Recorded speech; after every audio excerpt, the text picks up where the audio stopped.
체포한 범죄자의 얼굴이나 키, 이름, 죄수번호 같은 간단한 신상 정보가 나오도록 촬영된 사진을 머그샷이라고 합니다.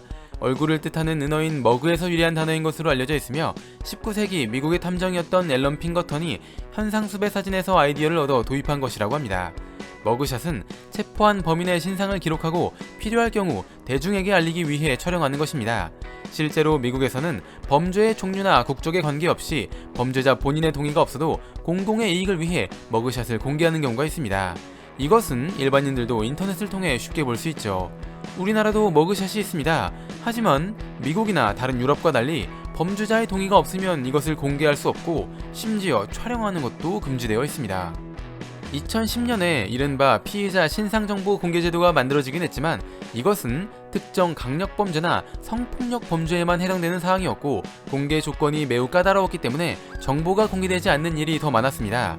게다가 최근 묻지마 칼부림 사건 같은 흉악범죄가 자주 발생하고 있지만 여기에 대한 국민의 알 권리는 충분히 보장되지 않고 있는 상황이기도 하고 공개된 사진이 실물과 많이 달라 주변인들조차 알아보지 못하는 상황이 발생하기도 했습니다.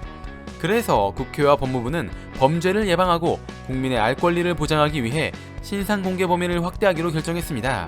기존에는 신상 공개 범위 대상을 특정 강력범죄와 성폭력 범죄 등으로 한정했는데 이번에 내란 외환죄, 폭발물 사용죄, 현주 건조물 방화 치사상죄, 중상해 특수상해죄, 아동 청소년 대상 성범죄, 조직 마약범죄 등을 추가했습니다. 그리고 공개 대상을 피의자에서 피고인으로 확대했으며 본인의 동의가 없어도 머그샷을 강제로 촬영하거나 공개하는 것도 가능해졌습니다. 촬영된 사진은 인터넷을 통해 30일간 공개됩니다. 이번에 만들어진 법은 머그샷을 공개한다고 해서 머그샷 공개법이라고 부르기도 합니다. 하지만 피의자가 미성년자일 경우에는 공개하지 않으며 범행 수단이 잔인하고 중대한 피해가 발생했을 때, 범죄 사실을 증명할 충분한 증거가 있을 때, 공공의 이익을 위한 것일 때를 모두 만족시키지 않으면 머그샷을 포함한 신상 정보는 공개되지 않습니다. 머그샷 공개법은 10월 6일 국회 본회의를 통과했으며 3개월 뒤부터 시행됩니다. 뇌를 채워줄 은덩어리 지식들, 오늘의 은잡지 영상은 대한법률구조공단과 함께합니다.